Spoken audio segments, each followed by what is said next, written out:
The bridge of the horizon's edge was quiet except for the soft hum of the engines. Captain Dae-hyun sat in his chair, watching the stars drift past the view screen.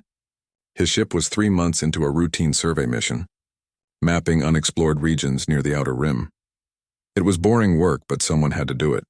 "Captain, I'm picking up something strange," Mina said from the navigation console.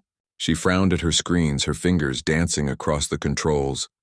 "It's faint, but it looks like an emergency beacon." Dae-hyun sat up straighter. "Put it through."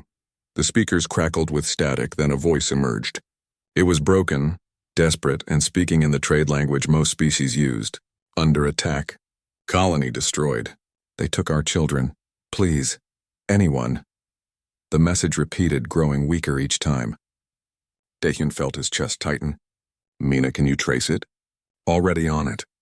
The signal is coming from..." "Captain, it's using a Velarim emergency protocol. The source is about 6 hours away at maximum speed." Hyunwoo looked up from his engineering station. "The Velarim? Those peaceful plant eaters? Who would attack them?" "I don't know, but we're going to find out," Dae-hyun said. "Mina, set course." "Best speed. Unji, start pulling up everything we have on Velarim colonies in this sector." The xenobiologist nodded, her face pale. "Captain, there's only one Valorum settlement out here. Colony 7. Population about 40,000. They're farmers and artists mostly. No weapons, no military, nothing." Dae-hyun felt cold. How long ago did they send their distress call? Based on the signal degradation? Maybe 2 days ago. 2 days. Dae-hyun closed his eyes for a moment. 2 days was a lifetime in an emergency. But maybe someone was still alive. Maybe they could still help. The horizon's edge dropped out of faster-than-light travel 6 hours later. What appeared on the view screen made Mina gasp. The planet below should have been green and beautiful. The Valorum loved gardens and natural spaces. Instead, smoke rose from dozens of points across the main continent. Cities that should have been lit with soft lights were dark. Orbital platforms that should have been transmitting were silent. "Life signs?" Dae-hyun asked quietly. Yoonji worked her console with shaking hands. "Very few. Maybe 100 scattered across the planet. Captain, there should be 40,000 people down there." "Take us down," Dae-hyun said. "Landing zone near the capital city. Stay alert." The ship descended through the smoke-filled atmosphere. As they got closer, the true horror became visible. Buildings had been burned. Fields had been scorched from orbit. Bodies lay in the streets, left where they had fallen. The Valorum were a gentle species. They stood about 2 meters tall with soft green skin and large, kind eyes. They grew most of their own food from their own bodies through photosynthesis, so they had never needed to hunt or fight. Their philosophy centered on art, music, and peaceful contemplation. Someone had slaughtered them like animals. Dae-hyun led the landing party personally. Hyunwoo and Yoonji came with him, along with their small security team. They wore environment suits and carried scanners. The air was thick with ash. They found the first survivor in what had been a school. She was elderly, hiding in a basement storage room. When she saw them, she tried to run. "Please, no more, please," she cried in broken trade language. "We're not here to hurt you," Yoonji said gently, removing her helmet. "We're from Earth. We heard your distress call. We want to help." The Velarim woman collapsed, sobbing. Between tears, she told them what had happened. The attackers had come without warning. Ships had appeared in orbit and demanded surrender. When the Velarim tried to contact the Galactic Council for help, the ships opened fire. They destroyed the communication centers first, then the power stations. Then soldiers came down. They went from house to house, building to building. They killed anyone who resisted. They killed anyone who was too old or too sick, and they took everyone else. They took them where? Dae-hyun asked, though he already suspected the answer. Into their ships. They said they were taking them to work. They took so many children. The woman broke down again, unable to continue. Yoonji stayed with her while Dae-hyun explored the city. Everywhere he looked, he saw the same story. Families torn apart, communities destroyed, a peaceful people who had never hurt anyone, brutalized for profit. Back on the ship, they reviewed the evidence. Hyunwoo had managed to recover data from a damaged security system. The footage showed the attackers clearly. They were Krulax, a species known throughout the galaxy for their aggressive military culture and their contempt for weaker species. They were also known for slave trading. "How many did they take?" Dae-hyun asked. Yoonji consulted her data. Based on the population records and the bodies we found, approximately 8,000, mostly young adults and children, and the Galactic Council, the Valorum must have called for help. Mina pulled up the communication log she had recovered. They sent 15 requests to the Council over a 3-week period. The Krulax had been threatening them, demanding they leave the planet or become subjects of the Dominion. The Council marked each request as under review. Under review, Daehyun repeated, his voice flat. For 3 weeks. The attack happened while the request was still being debated, Mina said quietly. Daehyun stood silent for a long moment, looking at the data on the screens. 15 requests for help, 3 weeks of warnings, and the Galactic Council had done nothing but form a committee. He thought about Earth, about humanity's own history. Humans knew what it was like to be conquered, to be enslaved, to be considered lesser by those with more power. That was why Earth had joined the Council 200 years ago, hoping to build a galaxy where such things didn't happen anymore. But they were still happening. The Council just chose not to see. Mina opened a secure channel to Earth, direct to Unified Command military encryption. Captain, we're supposed to report to the Council first. That's protocol. The Council had their chance to help, Daehyun said coldly. Now it's our turn. Open the channel. When the connection established, Daehyun didn't waste time with formalities. He uploaded everything: the distress call, the footage of the massacre, the evidence of the kidnappings, the Council's inaction, and then he spoke directly to whoever was listening. This is Captain Daehyun of the Horizons. Edge, I'm sending you evidence of a massacre of 40,000 civilians and the kidnapping of 8,000 more. The victims asked the Council for help for 3 weeks. The Council did nothing. The attackers are Krulax Dominion forces, and they're operating openly in Council space. He paused, looking at the footage of Valorum children being forced onto ships at gunpoint. They killed children. They destroyed families. And they did it because they knew no one would stop them. I'm requesting immediate military response. We need to find these people and bring them home. He ended the transmission and sat back in his chair. His crew looked at him with a mixture of concern and approval. Captain, the Council might charge you with violating protocol, Hyunwoo said. Let them, Daehyun replied.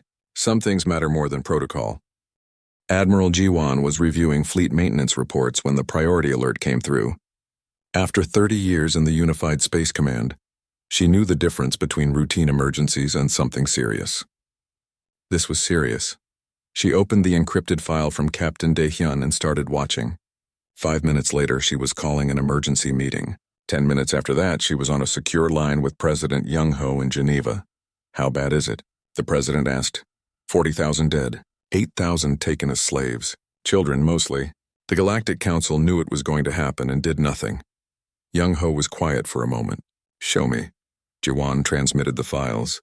She heard Young-ho's sharp intake of breath when he saw the footage of the attack. When she heard him curse softly at the images of children being loaded onto slave ships, she knew what was coming. Call a full assembly, Young-ho said. Global broadcast. Everyone needs to see this. 3 hours later, every screen on Earth and every human colony showed the same thing. President Young-ho stood at the podium in Geneva, his face grave. My fellow humans, he began, I'm about to show you something that will make you angry. It should make you angry. It should make all of us angry. He played the footage. Every frame of it. The burning cities, the bodies in the streets, the terrified Valorum being forced onto ships while their families were killed. He didn't censor anything. Humans needed to see the truth. When it finished, Young-ho spoke again. The Valorum are a peaceful species. They have no military. They grow their own food from sunlight. They make beautiful art and music. They never hurt anyone. For 3 weeks, they begged the Galactic Council for protection. The Council debated and formed committees while the Krulax prepared their attack. He paused, letting that sink in. The Council failed them. Now we must decide what humanity will do.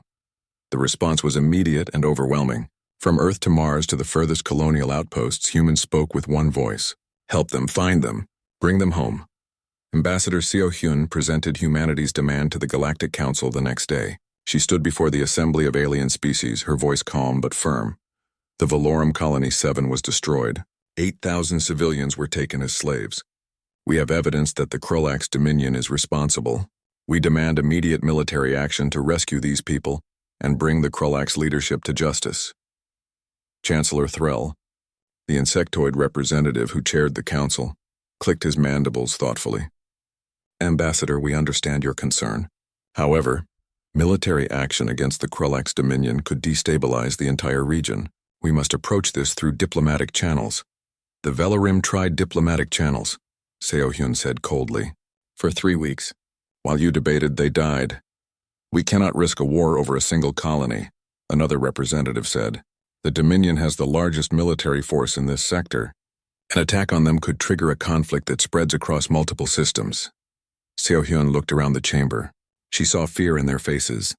They were afraid of the Krulax. They were afraid of disrupting the comfortable peace they had built. They were more afraid of inconvenience than they were angry about murdered children. Then humanity will act alone, she said quietly. We gave you the chance to do the right thing. You refused. We won't make that mistake. She walked out of the chamber without waiting for dismissal. Behind her, the council erupted in worried chatter. No species had taken independent military action in 300 years. They didn't know what to do with a species that still would. Back on Earth, Fleet Admiral Kyungmin stood in the massive hangar bay of Luna Station. Around her, thousands of ships sat in various states of mothballing. These were the warships humanity had built during its earlier, more violent days. The ships that had fought in the first contact wars before humanity joined the Council.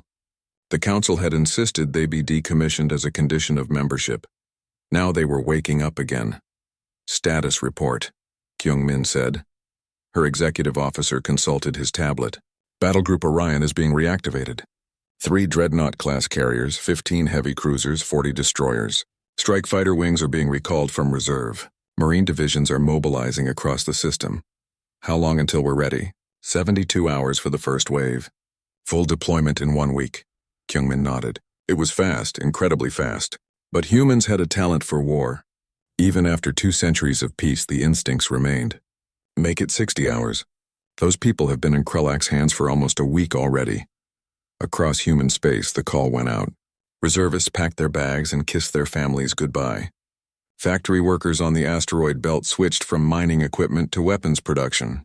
The great shipyards of New Busan began building new vessels on emergency schedules. It wasn't just the military that mobilized. Civilian volunteers organized supply chains. Medical ships prepared for mass casualty scenarios. Translators who spoke Velarim began preparing psychological support materials. Humanity was going to war, but not with hatred. They were going with purpose. Admiral Ji-won addressed the fleet before departure. She stood on the bridge of the Indomitable, the flagship of Battlegroup Orion. Behind her, the view screen showed dozens of warships in formation. Most of you have never seen combat, she began. You joined during peacetime. You trained for scenarios you hoped would never happen. Now they have. She brought up an image on the screen. It showed a young Valorum child, maybe 6 years old in human terms, being dragged onto a Krulax ship while reaching back toward a parent who lay dead on the ground. This is why we're going. Not for territory, not for resources, not for pride. We're going because someone called for help and we're the only ones who answered. She looked at the faces of her crew. Some were scared. Some were angry. All were determined. The Krulax think we're weak because we chose peace. They think we're soft because we don't conquer. They're about to learn the difference between choosing peace and being incapable of war. We chose peace. We are not incapable of war. The fleet departed Luna Station 3 hours later. 68 warships and 12,000 Marines heading toward the Outer Rim. It was the largest human military deployment in 200 years. As they jumped to faster-than-light speed, Ji-won looked at the stars streaking past. She thought about the Valorum somewhere out there, probably thinking no one was coming, probably losing hope. She picked up the communications mic. All ships, this is Admiral Ji-won. I want every person on every ship to remember why we're here. 8,000 people are depending on us. They don't know we're coming. They think the galaxy abandoned them. We're going to prove them wrong. She paused, then added, we're going to bring them home. Every single one of them. Back on Earth, President Young-ho watched the fleet depart on his office screens. His chief of staff stood beside him.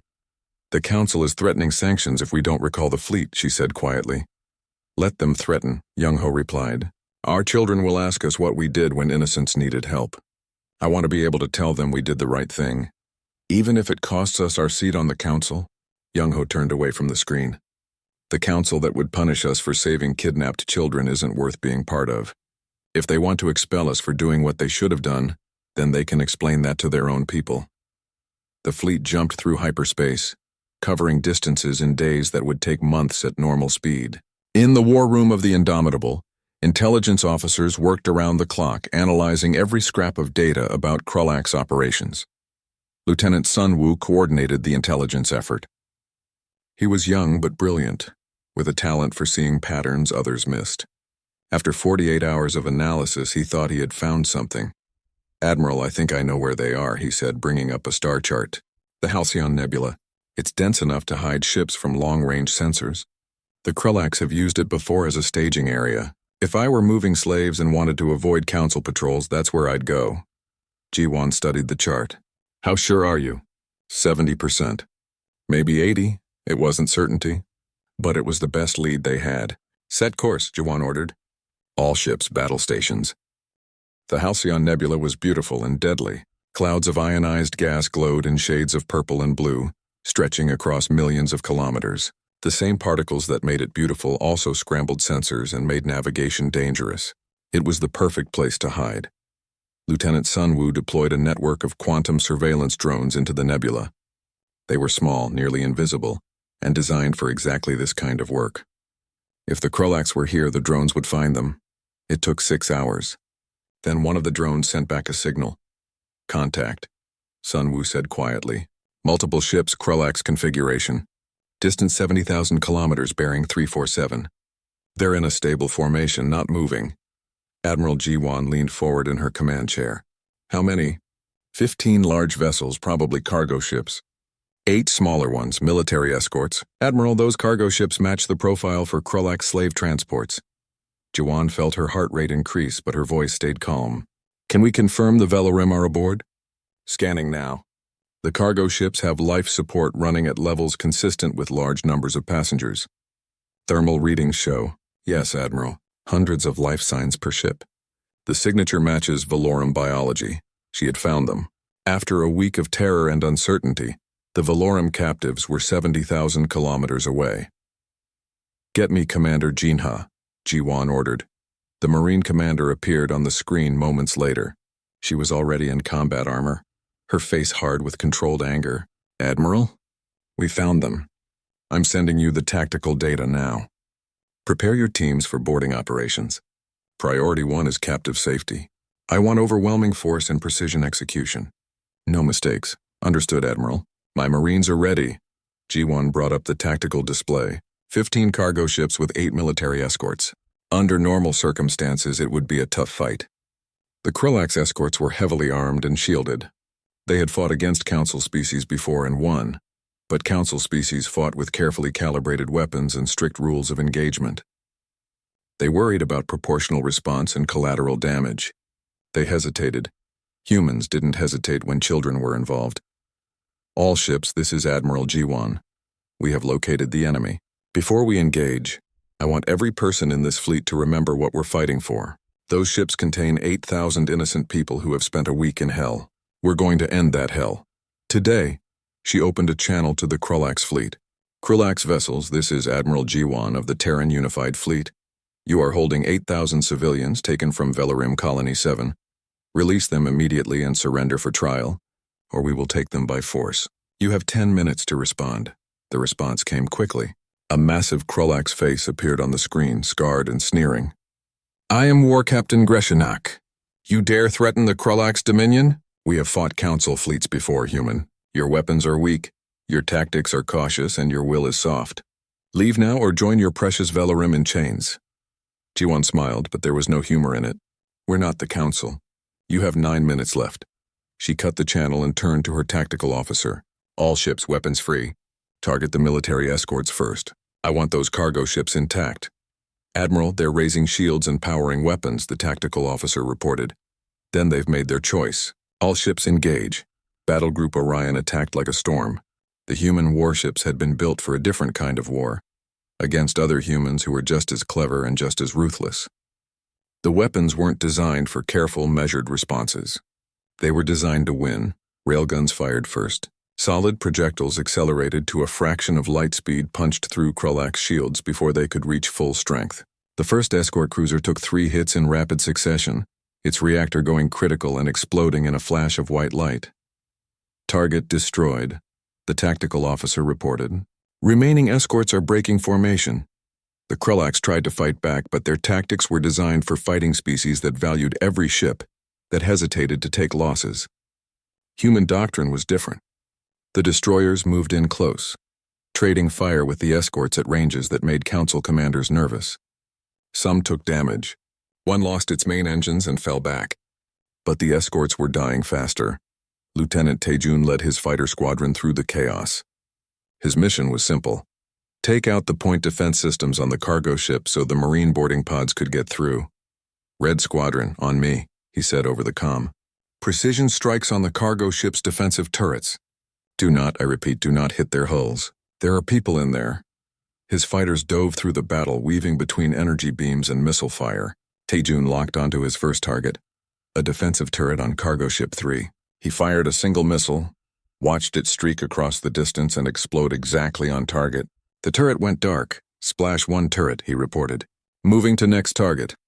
Around him, his squadron worked with practiced efficiency. These weren't the hesitant, careful strikes of species who viewed violence as a last resort. These were precise, professional warriors doing what they had trained for. Within 14 minutes of the start of battle, all 8 Krulak's military escorts were destroyed or disabled. The cargo ships tried to run, but human destroyers were faster. They cut off every escape route and herded the cargo ships into a tight formation. Cargo vessels, this is your last chance, G1 broadcast. Cut your engines and prepare to be boarded. Any resistance will be met with lethal force. Some of the cargo ships complied immediately. Others tried to keep running. The destroyers fired warning shots across their bows. When one captain tried to activate his ship's self-destruct, a human hacker named Jisoo remotely locked him out of his own systems in under 30 seconds. All cargo vessels secured, the tactical officer reported. Marine boarding pods launching now. Commander Jinha rode in the first pod. The small craft accelerated toward cargo ship 1, magnetic clamps ready. When it hit, the clamps locked onto the hull with a solid thunk. Shaped charges blew through the outer armor and Jinha's Marines poured through. They moved fast through the corridors, weapons ready. The first Krulak soldier they encountered raised his weapon. He never got a shot off. Jinha put 3 rounds into his center mass and kept moving. Secure the bridge, she ordered. Find the cargo holds. Move, move, move. The Krulak's crew tried to organize resistance, but they were used to dealing with unarmed captives and council species that negotiated. Human Marines didn't negotiate. They cleared each deck with brutal efficiency, stunning or killing any Krulaks who resisted. Jinha found the first cargo hold and felt her anger surge. The hold was designed to carry freight, not people. It was cold, dark, and cramped. Felarim were packed inside, dozens of them, sitting on the metal floor with terror in their eyes. It's okay, Jinha said, removing her helmet. We're from Earth. We're here to get you out. One of the Velarim, a young female, stared at her. You came? Someone actually came? Yes, Jinha said softly. We came. You're safe now. Behind her, Medic Nari rushed forward with her team.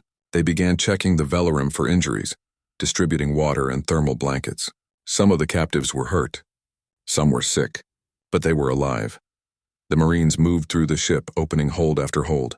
Each one revealed more Velarim in various states of distress. Children clutching each other. Parents separated from their families. Everyone terrified and exhausted. One Krulak's guard tried to use a Velarim child as a shield. Sergeant Minseok shot him through the head from 15 meters away without hesitation. The child was unharmed. Across the fleet of cargo ships, the story was the same. Marine teams breached, cleared, and secured. Medical teams followed, providing care. All 8,000 Velarim were located and freed. There were casualties. Some Velarim had been beaten when they cried or resisted. A few had died from the harsh conditions. But the vast majority were alive, and now they were free. Jinha stood on the bridge of cargo ship 1, watching her Marines escort Krulak's prisoners to holding cells. The ship's captain, the one who had tried to activate self-destruct, glared at her. You've made a grave mistake, human, he snarled. The Dominion will retaliate. Your precious council will condemn you. You've started a war you cannot win. Jinha looked at him coldly. We didn't start this war. You did when you attacked people who couldn't fight back. Now you're going to face trial for what you've done. Every single one of you. Back on the Indomitable, Admiral Jiwan received the reports from all the boarding teams. 8,000 Velarim recovered. 247 Krelax prisoners taken. 0 captives lost in the rescue operation. She opened a channel that would broadcast to Earth, to the Council, and to anyone else listening. This is Admiral Jiwan of the Terran Unified Fleet. We have successfully recovered all 8,000 Velarim taken from Colony 7. They are safe and receiving medical care. The Krulax responsible for the attack are in custody and will face justice. She paused, looking at the camera. The Valorum asked for help. The Galactic Council debated. Humanity answered. The Galactic Council convened an emergency session within hours of Admiral Jiwan's broadcast. The chamber was filled with the representatives of 43 species, and most of them looked worried. Chancellor Threll called the meeting to order, his mandibles clicking rapidly in agitation. The human military has conducted an unauthorized combat operation in Council space. They have attacked Krulax vessels and taken prisoners. This is a clear violation of Council law. Ambassador Seohyun stood calmly at the human podium. The Krulax attacked and destroyed a peaceful colony. They murdered 40,000 civilians and kidnapped 8,000 more. We have recovered the captives and arrested the criminals. I see no violation in that. You should have brought your evidence to the Council, a representative from the jellyfish-like Neridi species said. We would have investigated. You did investigate, Seohyun replied coldly. For 3 weeks while the Krulax prepared their attack. Your investigation resulted in 40,000 deaths. Forgive us if we chose not to wait for another committee. The chamber erupted in argument. Some species were shocked by humanity's actions. Others were secretly relieved. The Krulax had been a problem for decades, but no one had been willing to confront them. The Council demands that humanity return the Valorum captives to proper authorities and release the Krulax prisoners, Threll announced. Furthermore, humanity must withdraw all military forces from the region and submit to sanctions for this unauthorized action. Seohyun looked around the chamber slowly. No. The single word hung in the air like a bomb, no? Threll repeated. No, Seohyun said again. We will return the Velarim to their homeworld directly. As for the Krulax prisoners, they will face trial for war crimes. And regarding our military forces, they're not withdrawing. They're advancing. She brought up a holographic display showing the entire sector. We have intelligence indicating that the attack on Colony 7 was not an isolated incident. The Krulax operate at least 15 slave markets across this region. They have been doing this for decades while the Council looked away. Humanity will not look away. This is madness, someone shouted. You'll destabilize the entire sector. It's already destabilized, Seohyun shot back. You just chose not to see it because it was easier to ignore than to fix. She turned to leave, then paused. The Council can either join us in ending the Krulax slave trade, or you can stand aside. But if you try to stop us, you'll find that humanity can be just as difficult to deal with as the Krulax. The difference is we're fighting for freedom, not profit. Back on Earth, President Young-ho addressed the Global Assembly. The Galactic Council has demanded we stop our operations and submit to their authority. I want to be clear about humanity's position. We will not abandon the innocent to slavery. We will not let bureaucracy triumph over justice. If the Council wishes to condemn us for saving lives, let them. History will judge who was right. The response from humanity was overwhelming support. Millions volunteered for military service. Donations poured in to help rehabilitate the freed Valorum. Earth's industrial capacity shifted even more toward war production. Battle Group Orion didn't rest. Within 3 days of the first rescue, they hit their second target. Special Operations Commander Dong Yun led the strike team into the slave market on Station Chiral. It was a massive orbital platform where species from across the galaxy came to buy slaves taken from weaker civilizations. The Krulax ran it openly, knowing the Council would never interfere. Donghyun's team moved like ghosts through the station. They disabled the security systems first, cutting power to the automated defenses.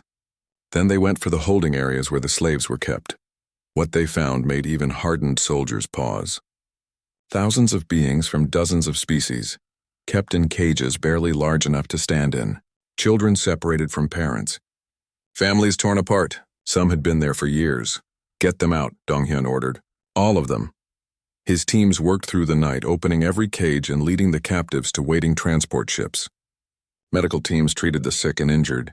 Translators worked to calm the frightened and explain what was happening.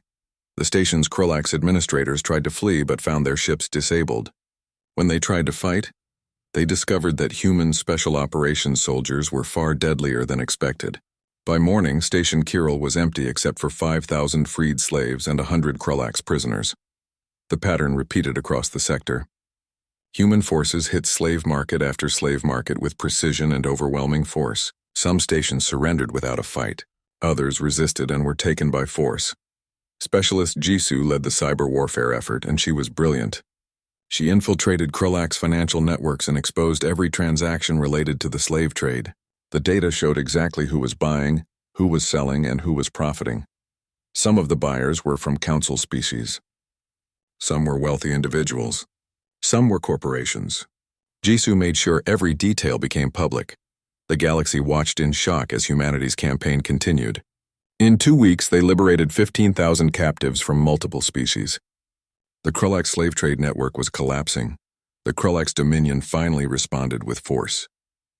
Their home fleet, kept in reserve to protect their core worlds, mobilized to defend against the human advance. It was an impressive force. 75 capital ships with hundreds of support vessels. War Captain Therax commanded the fleet. He was confident. The humans had surprised them before, but now the Krulax were ready. They would teach these upstart apes what real military power looked like. Battlegroup Orion met them at the edge of the Krull system. 75 capital ships against our 68. Admiral Jiwon's tactical officer reported. They outnumber us. They think they outnumber us, Jiwon corrected. They're thinking in terms of ship-to-ship combat. We don't fight that way. She had studied the Krulax military doctrine carefully. They were brave and aggressive, but they were also predictable. They believed in direct confrontation, ship against ship, the stronger force winning through superior firepower. Human military doctrine was different. Humans had spent centuries fighting other humans who were just as smart and devious. The tactics humanity developed were designed for fighting enemies who could think and adapt. Deploy the stealth platforms, Jiwon ordered. Activate the drone swarms. All ships spread formation. Make them think we're retreating. The battle began badly for humanity, at least from the Krulax perspective. The human fleet fell back under the Krulax advance, taking damage. War Captain Therax pressed forward, confident in his victory. Then the trap sprung. The stealth platforms that had been positioned days earlier activated. Kinetic mines hidden in the orbital lanes detonated, not causing massive damage but forcing the Krulax ships into predictable evasion patterns. Long-range railgun platforms that had drifted into position like debris opened fire from beyond conventional weapon range. The Krulax shields were designed for energy weapons and missiles, not solid projectiles moving at a fraction of light speed. Drone swarms swarmed over the Krulax ships, overwhelming their point defense systems and targeting specific systems, communication arrays, sensor arrays, weapons targeting systems. The Krulax fleet found itself blind, confused, and under fire from directions they hadn't expected. When they tried to regroup, human destroyers hit them from the flanks with missile salvos. War Captain Therax realized too late that he wasn't fighting a fleet battle. He was fighting a disaster. The humans weren't trying to destroy his fleet through superior firepower. They were taking it apart piece by piece with tactics he had never encountered. After 6 hours of battle, the Krulax fleet broke. Some ships surrendered. Others tried to flee and were disabled. The defense of Krull Prime collapsed. Marine Commander Jinha led the occupation force down to the planet. Her orders were clear: secure government facilities, protect civilians, and locate any remaining slave operations. What her Marines found shocked even them. The Krulax hadn't just been raiding other species for slaves. They had breeding facilities where captured species were held for generations. Some of the slaves had never known freedom. They had been born in captivity and had lived their entire lives as property. Sergeant Minsok and his squad found one facility hidden underground. Inside were hundreds of beings from species they had never seen before. Some species might have been extinct in the wild, surviving only as slaves. "Get medical down here now," Minsok radioed. "And translators. Lots of translators. Some of these people don't even know what planet they're on." The footage sent back to Earth showed the full horror of what the Krulax had built. It wasn't just slavery. It was systematic dehumanization on a scale that made even hardened soldiers weep. President Young-ho broadcast the evidence to the entire galaxy. He didn't add commentary. He didn't need to. The images spoke for themselves. The Galactic Council could no longer ignore what was happening. 3 council species quietly began providing support to human operations. The reptilian Saldrith sent medical ships to help process the freed captives. The Narati offered their orbital stations as refugee centers. Even Chancellor Threll's own species, the Chitara, sent supplies. The galaxy was changing. For the first time in centuries, species were acting instead of debating. And it was humanity's. 3 months after Captain Daehyun sent his distress call to Earth, the last known Krulax slave operation was shut down.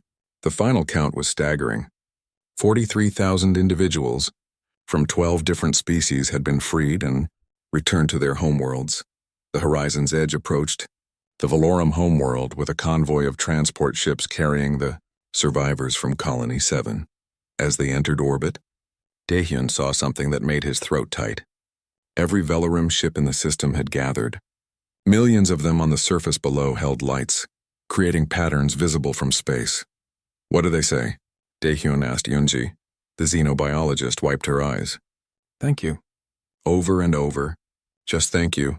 The landing ceremony was overwhelming. The entire Valorum species had gathered to welcome their lost ones home. When the first survivors stepped off the transports, the sound of millions of Valorum singing in joy echoed across the landing field. An elderly Valorum approached Daehyun. She was the same woman they had found hiding in the school basement 3 months ago. "You heard us," she said simply. "When no one else would listen, you heard us." Daehyun didn't know what to say. "We just did what anyone should have done, but others didn't," she replied. "Only humans did. We will never forget." While the reunions happened, another process was beginning across human-controlled space. War Captain Greshanak and 1,247 other Krulax officials faced war crimes tribunals. President Young-ho insisted the trials be conducted by civilian courts, not military tribunals. The galaxy needed to see that humanity's actions were about justice, not revenge. Specialist Bowman, a young legal officer, presented the evidence. He was methodical and calm, laying out every crime with documentation and testimony. The trials were broadcast across the galaxy, setting a precedent that had never existed before. Some Krulax pleaded guilty and showed remorse. They received lighter sentences and were put to work helping rehabilitate the species they had enslaved. Others, like Greshnak, showed no remorse at all. "We are Krulax," Greshnak declared at his trial. "We take what we want from the weak. This is the way of the galaxy. You humans are fools to think otherwise." The judge, a human woman named Sora, looked at him coldly. "The way of the galaxy is about to change. Guilty on all counts. Life imprisonment with no possibility of parole." As Greshanak was led away, he shouted threats and curses. No one was intimidated. The days when the Krulax could terrorize the weak were over. The Galactic Council faced its own reckoning. Ambassador Seohyun stood before them once more, but this time she wasn't alone. Representatives from 23 other species stood with her, species that had been inspired by humanity's actions. "The council failed," Seohyun said bluntly. "The Valorum asked for help for 3 weeks. You debated while they died. That cannot happen again. What do you propose?" Chancellor Threll asked quietly. The council's credibility had been shattered and everyone knew it. "Reform," Seohyun replied. "Real reform. We propose the Valorum protocols. Emergency response procedures that allow rapid intervention to prevent atrocities. No more endless debates while people suffer. And we propose a military coordination body that can actually act when needed." The debate was fierce, but the conclusion was inevitable. Too many species had seen what happened. Too many had been inspired by humanity's willingness to act. The old way of doing nothing was no longer acceptable. The reforms passed with a majority vote. A new military coordination body was established, and Admiral Jiwan was appointed as its first commander. It was a recognition that humanity understood warfare better than species that had avoided it for centuries. But humanity also understood that military power alone wasn't enough. President Young-ho announced the formation of the Sentinel Alliance, a mutual defense pact between humanity and 23 other species. The Valorum were the first to join. The alliance was different from the council. It was based on action, not debate. When a member called for help, help came immediately. When someone threatened peace, the response was swift and overwhelming. Engineer Hyun-woo from the Horizon's Edge worked with alien engineers to design new joint fleet standards. They combined human military efficiency with other species' technological advantages. The result was a new generation of ships that were faster, stronger, and more capable than anything that had come before. Captain Daehyun returned to exploration, but his ship was different now. The Horizon's Edge had been upgraded and expanded. His crew included not just humans, but Valorum scientists who wanted to help explore the galaxy that had saved them. Navigator Mina trained Valorum students in advanced navigation techniques. She found they had a natural talent for understanding space and time in ways humans didn't. Together, they developed new methods for faster, safer travel. Admiral Kyung-min retired from active combat command to focus on the Sentinel Alliance. She spent her days training officers from multiple species, teaching them not just how to fight but why to fight. Military power without moral purpose is just bullying, she told her students. We fight to protect, not to conquer.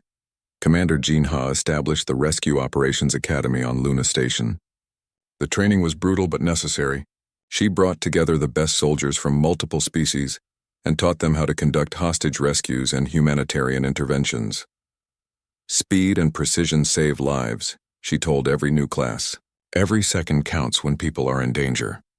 Never forget that. 5 years after the Valorum crisis, the galaxy was a different place. The slave trade hadn't been completely eliminated, but it had been driven so far underground that it was a fraction of what it had been. Species that had been victims now had protectors. The weak no longer had to fear being ignored. Xenobiologist Yoonji addressed the Galactic Assembly about humanity's impact. She was older now, with gray in her hair, but her passion was unchanged. Before humanity intervened, the Valorum begged for help for 3 weeks, she began. The council formed committees and scheduled meetings. In 3 months, humanity dismantled a slave empire that had operated for centuries. Some of you have called us aggressive. Some have called us dangerous. I ask you this. What good is peace if it only protects the strong? She paused, looking around the chamber. Humanity showed us that compassion without action is just comfortable apathy. They showed us that protecting the innocent requires more than words. It requires courage, sacrifice, and the willingness to fight when fighting is necessary. The assembly was quiet. Many representatives looked uncomfortable, but no one argued. The question we face now is not whether humanity is too aggressive, Yoonji continued. It's whether the rest of us have been too passive. The galaxy has changed because humanity refused to accept that change was impossible. Perhaps we should learn from that. On a recovered world where Krolak slaves had once been held, something new was being built. Former captives from a dozen species worked alongside human volunteers to construct a memorial. It wasn't a monument to war or victory. It was a reminder of what could be accomplished when people chose action over apathy. The memorial featured a sculpture showing hands of different species reaching toward each other. At the base were the words in every known language. The call for help was heard. Humanity answered, and the innocent were saved. Captain Daehyun attended the dedication ceremony with his crew. The survivors they had helped rescue were there, healthy and free. Children who had been terrified captives now played in the gardens around the memorial. Do you think it will last? Mina asked quietly. The changes we made? Daehyun watched a young Valorum child laugh as she played with a human child. I think we showed the galaxy what's possible. Whether it lasts depends on whether others learn the lesson. What lesson is that? That silence in the face of evil is not neutrality. It's complicity. He looked at the memorial. We stopped being silent. Others are starting to do the same. That's enough to build on. Back on Earth, President Young-ho gave his final address before retiring. He stood in the same place where he had shown the footage of the Valorum massacre 5 years earlier. When I showed you the images from Colony 7, I asked what humanity would do, he said. You answered with courage and compassion. You proved that we could be fierce warriors and gentle protectors at the same time. You showed the galaxy that humanity's greatest strength isn't our weapons or our ships. It's our refusal to look away when people need help. He paused, emotional. Other species joined the Galactic Council to avoid war. We joined hoping to build something better. When the Council failed, we didn't abandon our principles. We acted on them. That's what it means to be human. Admiral G1 watched the address from her office in Sentinel Alliance headquarters. Around her, officers from 24 species worked together, coordinating responses to threats across the galaxy. They had just received a distress call from a mining colony under attack by pirates. 5 years ago, that call would have gone to the Council and disappeared into committees. Now Sentinel Alliance ships were already on their way. She opened the communication channel. All units, this is Alliance Command. We have a distress call from the Theta Sector. Battle Group 7 will respond. Remember your training. Remember why we do this. She looked at the star map showing dozens of Alliance ships spread across the galaxy, ready to respond to any call for help.